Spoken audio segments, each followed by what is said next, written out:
Welcome to the Roads End Podcast. Today I'm joined by Joe from Albion Obsessed. Joe, talk to us, mate. What's the general feeling about losing a player like Alexis Mac Allister? I think we've sort of been expecting it for a long time, especially since winning the World Cup. I think even most, Brighton fans would say that, a player comes back to Brighton after winning a World Cup. It's a bit of a weird one as well, because obviously the World Cup was in the winter. You would expect them to win the World Cup and then go in the summer transfer window. But it was important for us to keep him in January and achieve our goal. But I think everyone was expecting that this window would be the window that we would lose him. And he's done it in the best way possible. So I have nothing but respect for him.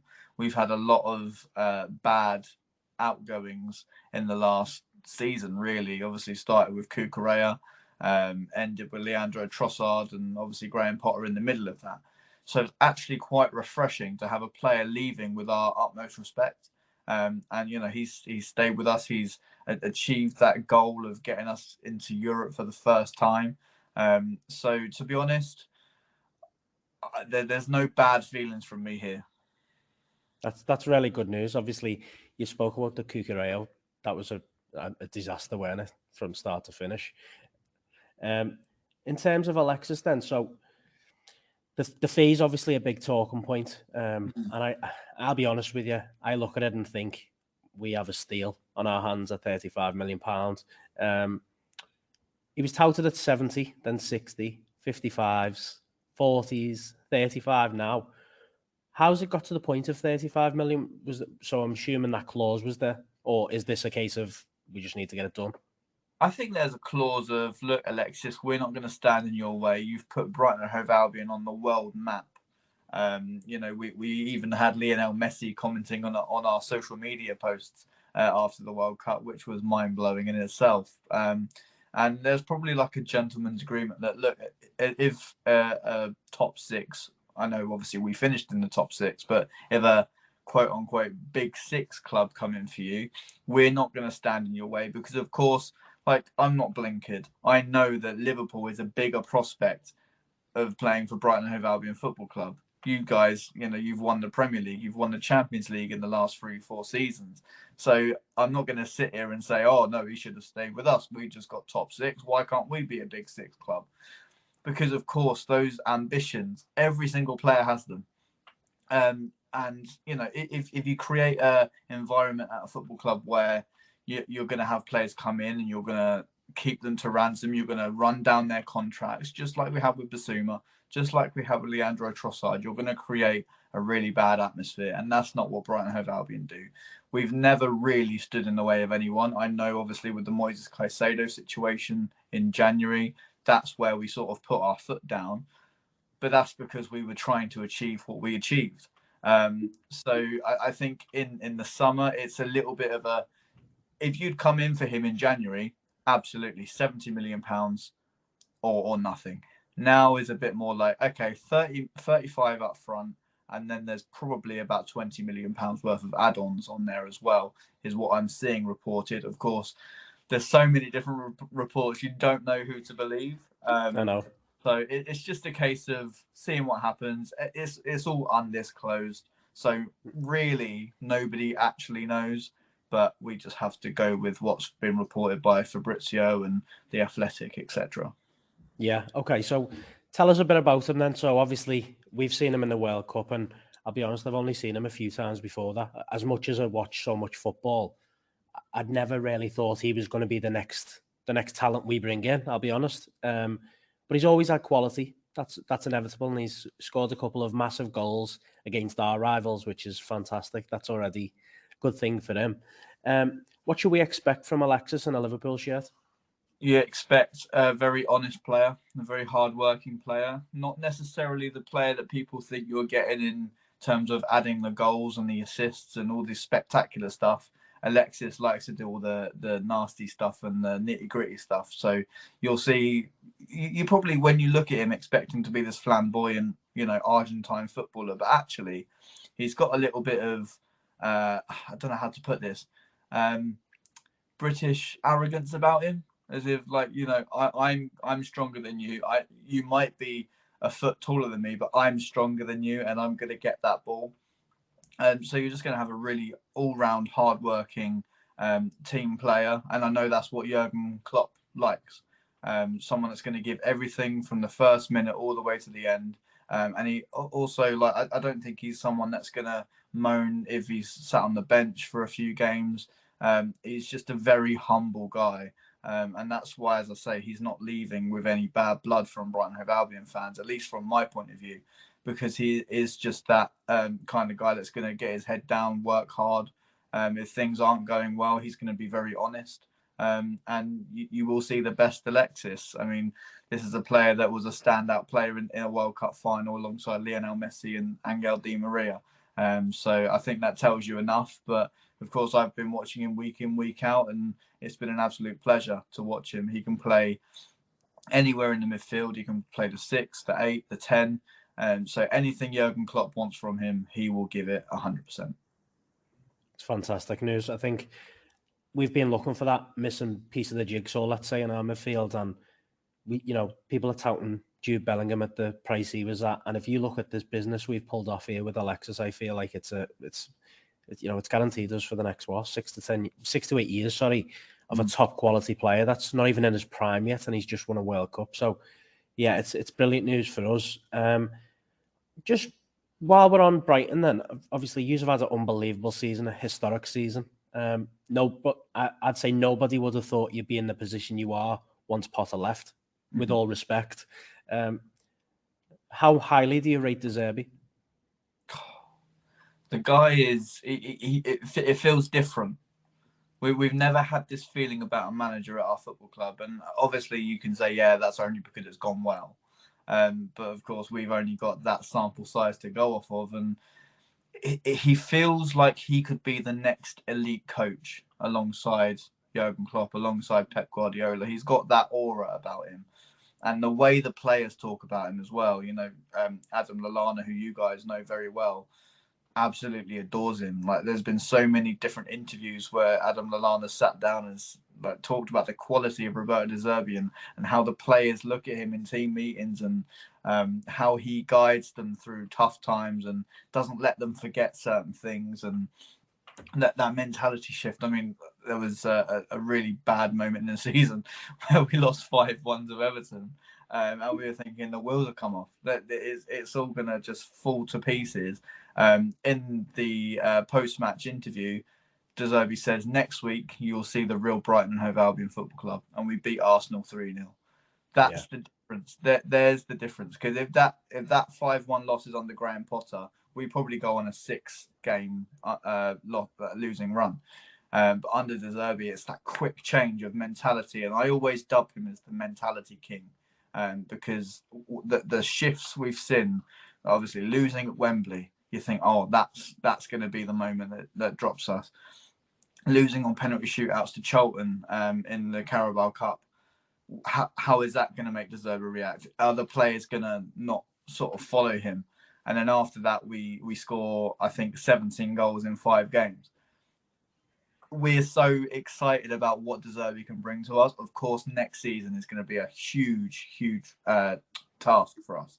4 competitions. It looks like Tony Bloom is getting set for a really big transfer window, which is very exciting.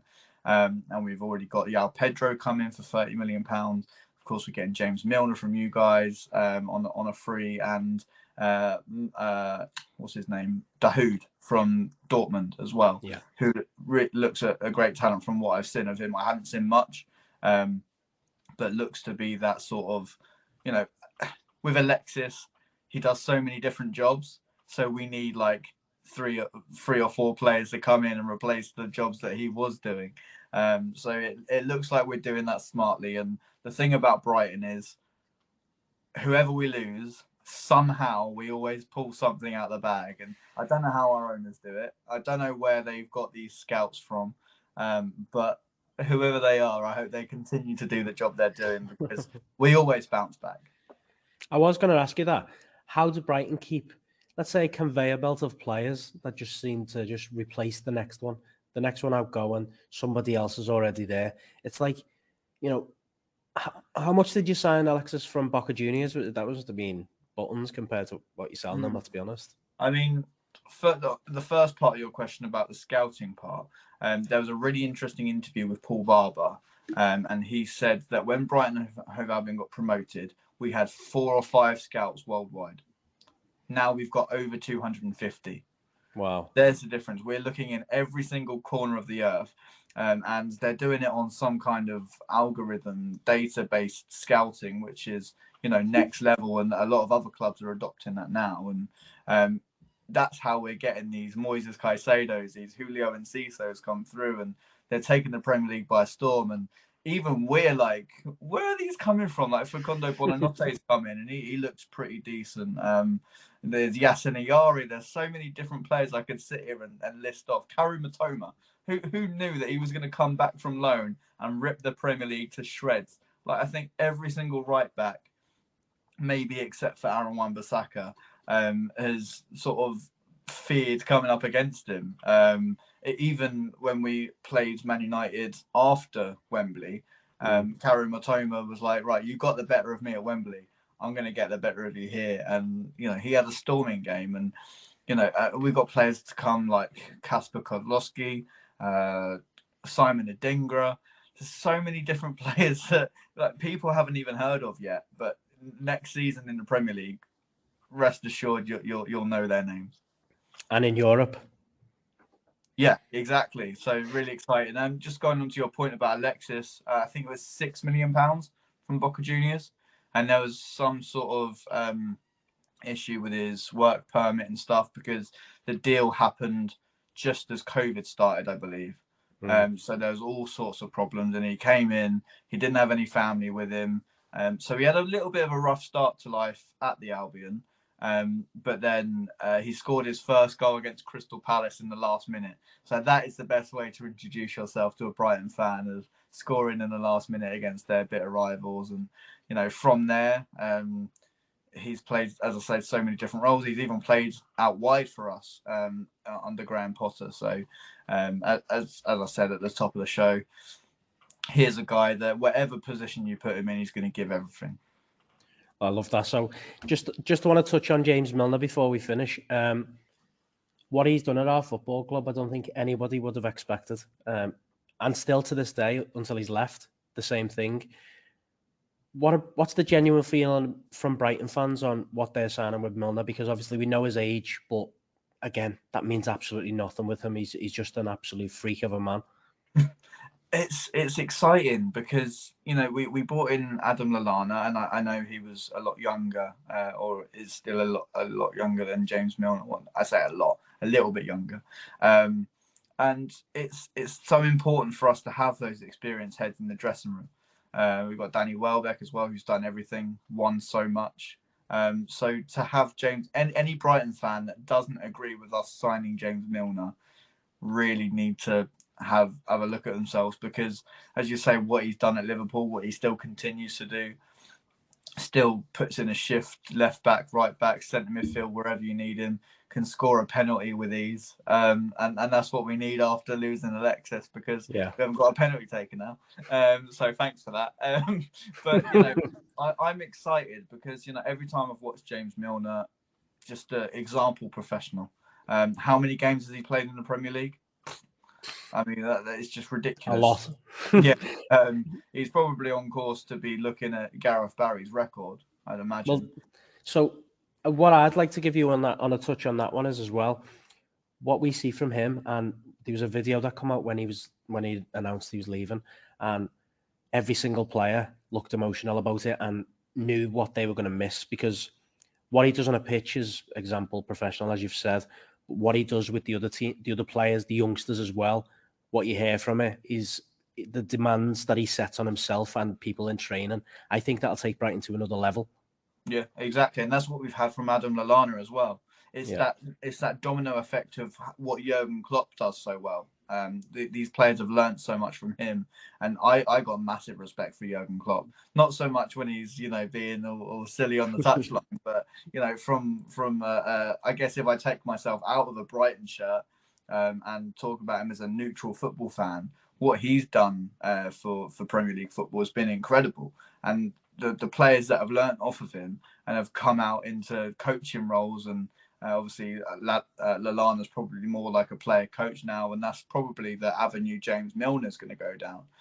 It's just really exciting to see, how they can take what they've learned from Jurgen Klopp and install that in another football club, and as you say, take them to that elite level.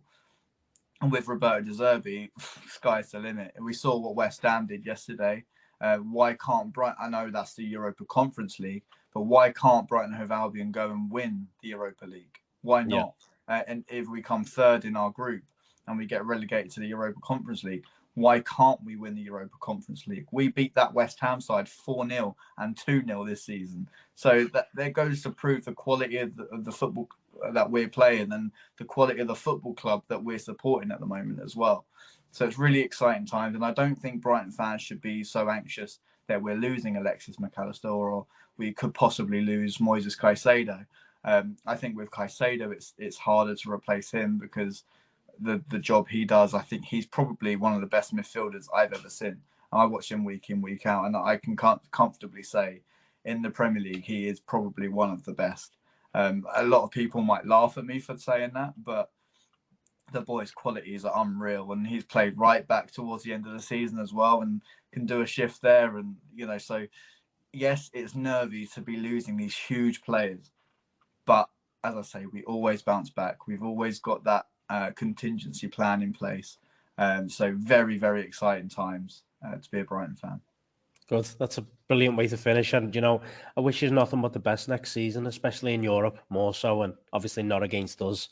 But yeah, thanks for coming on today, mate. I really appreciate your time.